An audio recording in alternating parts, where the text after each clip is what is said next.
Larval forms of echinodermata, those are very, very important larval forms of echinodermata because there is a lot of research, genetical research, morphological, anatomical, and there is lot of research is indicating or emphasizing that the larval forms of echinodermata were developed as the protochordates or the chordates and also hemichordates. Actually, this is indicating that from the echinodermata larvae, the hemichordate larvae, tarnaria larvae were evolved, and those characters are also from this hemichordate tarnaria larval characters are also resembling in the protochordate tadpole larva. These total statements or forms are indicating that the echinoderms were first evolved as the hemichordate larvae, and next they were evolved as a protochordate tadpole larvae, ascidian tadpole larvae.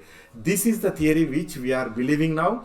But in the olden days, the scientists were identified morphological characters, anatomical characters, and some of the external characters only. But nowadays, the genetical and gene mapping techniques are also developed. Those are also emphasizing that these echinodermata, hemichordata, and the chordates were evolved as a the cladogenetic tree is also indicating the same manner.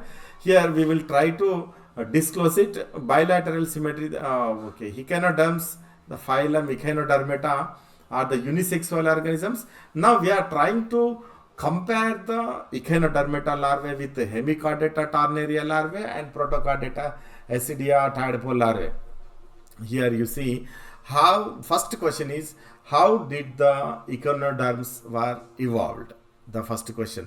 Then after, what are the characters present in the echinodermata are also found in the hemichordata, and what are the same characters found in the hemichordata tarnaria larvae and protochordata acidian tadpole larvae.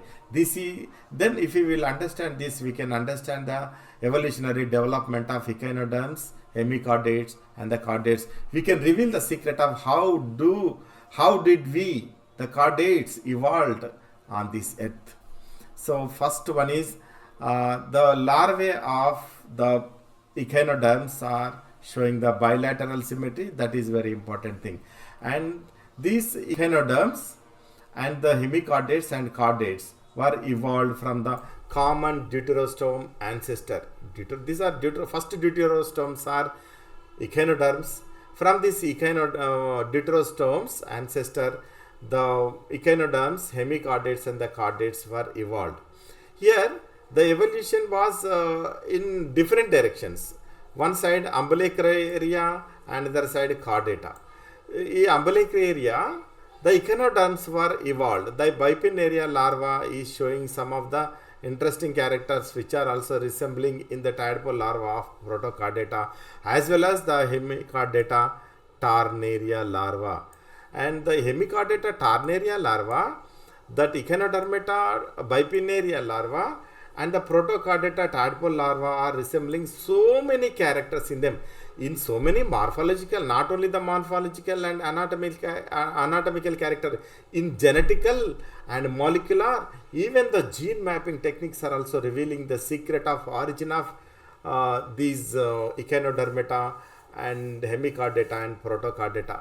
This diagram is indicating that after this, what is happening, the common deuterostome ancestor will develop as different chordates on this earth. The significance of these larval forms, evolutionary evidence, echinoderms were evolved bilateral symmetrical ancestor. This is what we discussed now.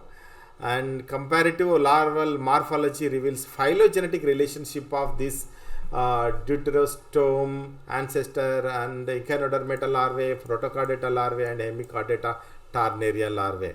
But here one statement is there, evolution, which is indicating the evolutionary relationship. This is auricularia larvae. Where is that auricularia larvae? Here auricularia larvae is there, but this that is also showing the bilateral symmetry. Here bipinnaria and tarnaria larva is there. The auricularia larvae of sea cucumber, that is echinodermata, and the tarnaria larvae, this one tarnaria larvae, this two, and bipinnaria larvae, this one, of echinoderms are similar, having the similar characters with the Tarnaria larvae of hemichordata, and also resembling some of the characters of tadpole larvae of protochordata, acidian tadpole larvae. That is indicating that the chordates were evolved as the hemichordates first. The hemichordates were evolved as the protochordates, but this evolution was taking place in the larval stage only. Either it may be neoteny or by the pedogenesis. Modern genetic studies are also indicating the same.